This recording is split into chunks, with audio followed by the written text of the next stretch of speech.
கர்த்தருடைய நாமத்துக்கு மகிமை உண்டாவதாக. இந்த அருமையான காலை வேளையிலும் தேவனுடைய சமூகத்தில் வந்திருக்கிற அன்பு பிள்ளைகள் அனைவரையும் நாங்கள் வாழ்த்துகிறோம்.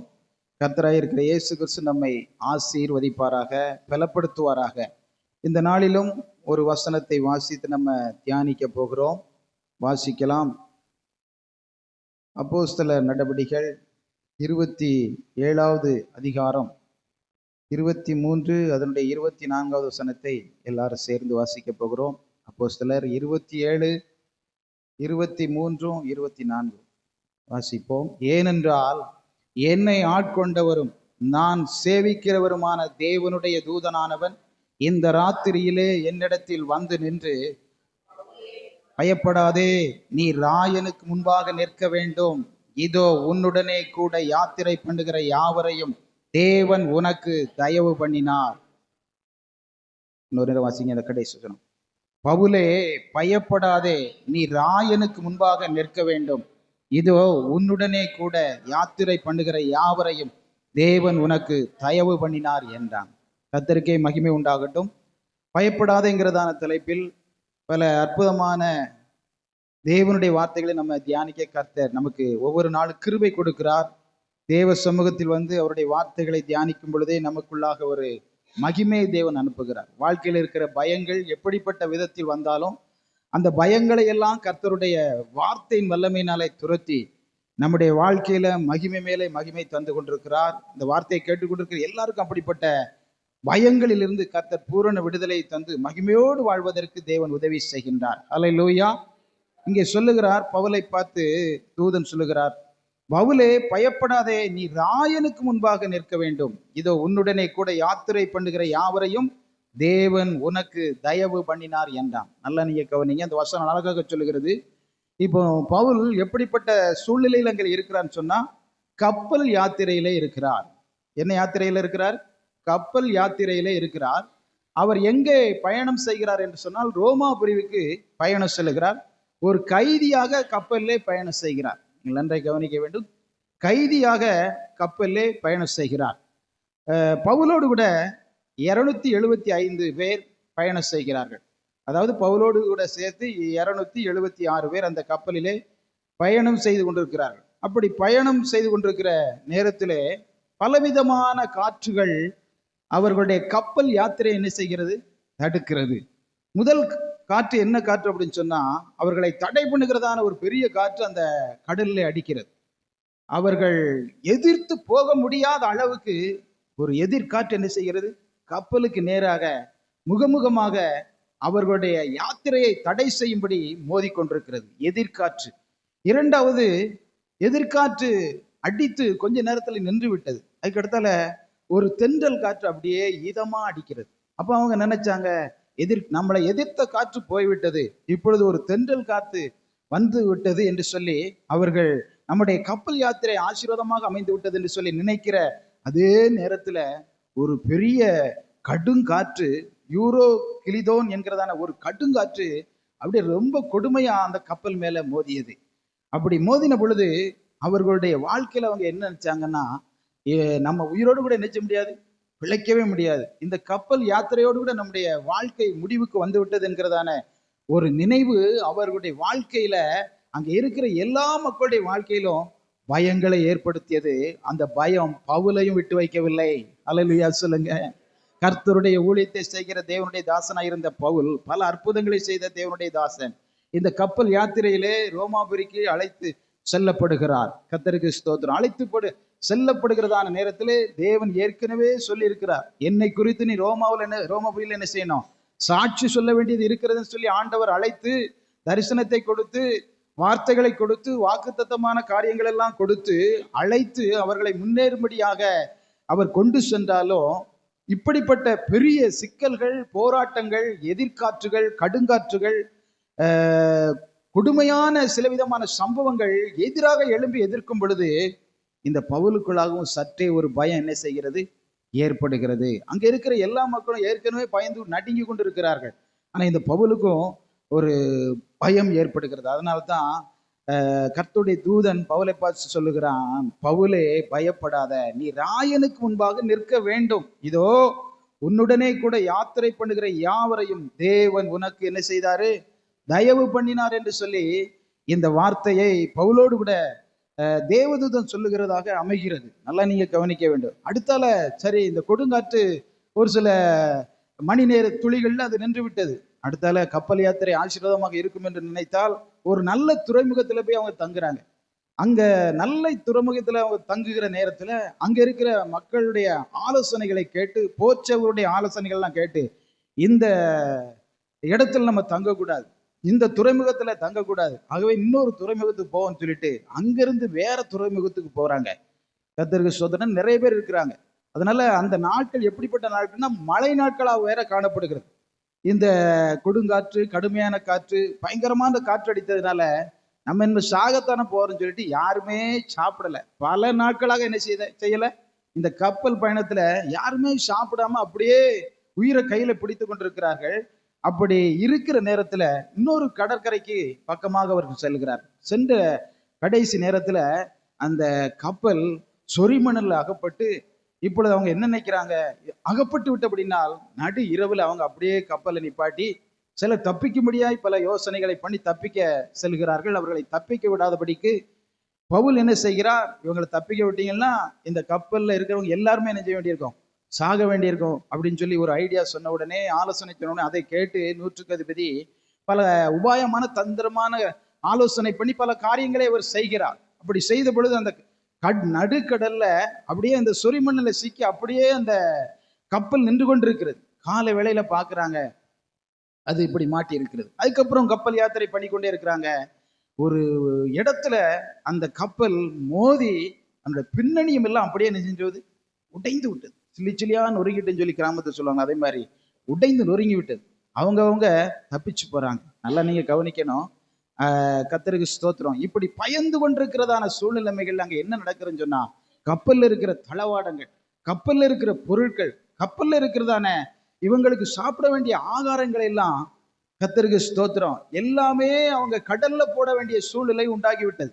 ஒரு காலகட்டத்துல பவுல் சொல்லுகிற அங்க இருக்கிற மக்களை பார்த்து, நீங்க ஒன்றுக்கும் நீங்க கவலைப்படாதீங்க, பயப்படாதீங்க. ஏனென்று சொன்னால் என்னோடு கூட தேவதூதன் வந்து பேசினார். கண்டிப்பாக நான் என்ன செய்ய வேண்டியிருக்கு, ரோமாபுரிக்கு ராயனுக்கு முன்னாடி நிக்கணும். அதனால அங்க இருக்கிற மனுஷர்களை பார்த்து அவர் சொல்லுகிறார், 27, 25 சொல்லுகிறார், ஆனபடினால் மனுஷரே திடமனதாய் இருங்கள், எனக்கு சொல்லப்பட்ட பிரகாரமாகவே நடக்கும் என்று தேவனிடத்தில் நம்பிக்கையா இருக்கிறேன். கர்த்தருக்கு ஸ்தோத்திரம்.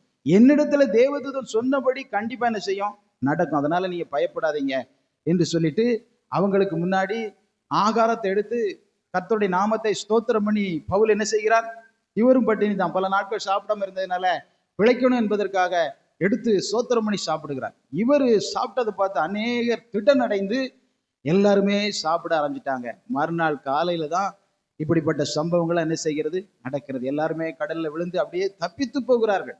உயிர் சேதம் ஒருத்தருக்கு என்ன செய்யல, ஏற்படல. கப்பல் சேதமே அன்றி உயிர் சேதம் யாருக்கு என்ன செய்யல, ஏற்படவில்லை என்று இந்த வசனத்திலே நம்ம வாசிக்கிறோம்.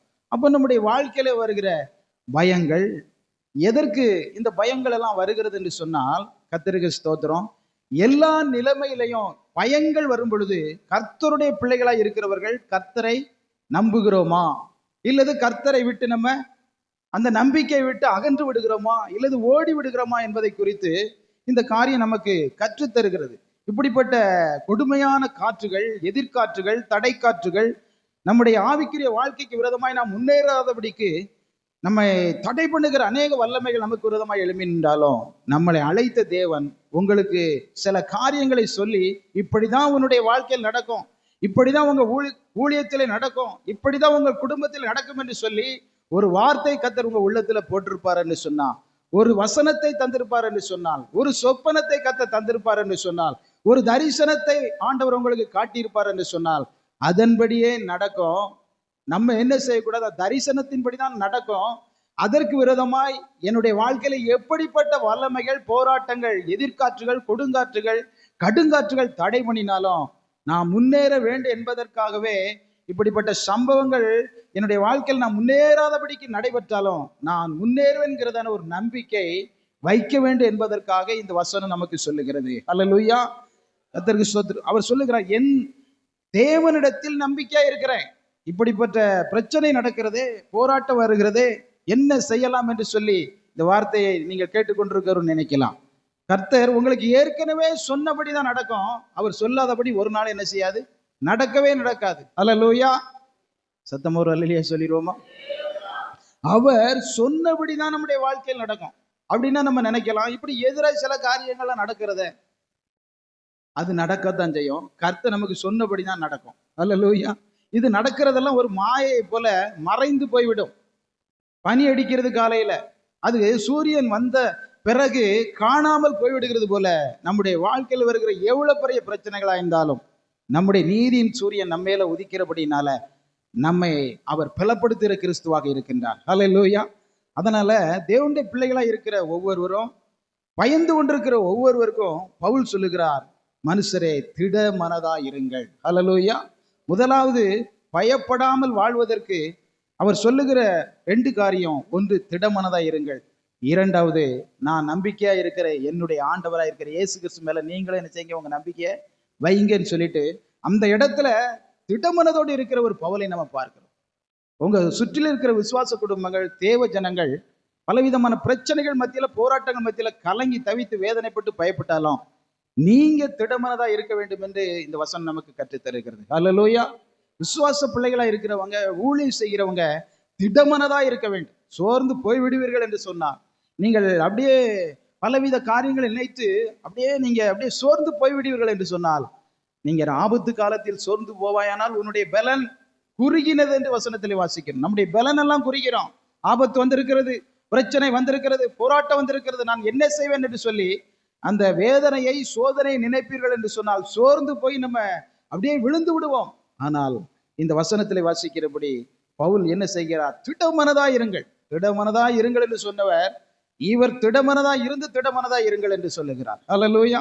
மற்றவர்களை திடப்படுத்துகிறது ரொம்ப வார்த்தையினால் நம்ம சொல்லிடலாம். கலங்காதீங்க, பயப்படாதீங்க, சோர்ந்து போகாதீங்க, உங்களுடைய பிரச்சனைகள்லாம் மாறிடும் அப்படின்னு சொல்லிட்டு சொல்லுகிறதோடு மட்டுமல்ல, நம்ம வாழ்க்கையில வருகிறதான பிரச்சனைகள் மத்தியில நம்ம திடமனதா இருக்கிறோமா? அல்லேலூயா. ஆண்டவருடைய வசனம் சொல்லுகிறது, பவுல் சொல்லுகிறார், திடமனதா இருங்கள். மனுஷரே திடமனதா இருங்கள். நானும் உங்களை மாதிரிதான் இந்த கப்பல்ல பிரயாணம் பண்ணுகிறேன். எவ்வளவு திடமனதா இருக்கேன் பாத்தீங்களா? என்னை அழைத்த தேவன் எனக்கு சொன்னபடிதான் நடக்கும். அதனால நீங்க பயப்படாதீங்க.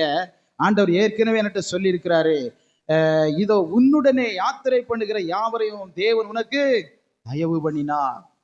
ஆகவே எனக்கு சொன்னபடிதான் நடக்கும் அப்படின்னு சொல்லி ஒரு நம்பிக்கையை ஊட்டுகிற நம்பிக்கை நட்சத்திரமாக இந்த பவுல் விளங்குகிறார். அல்லேலூயா.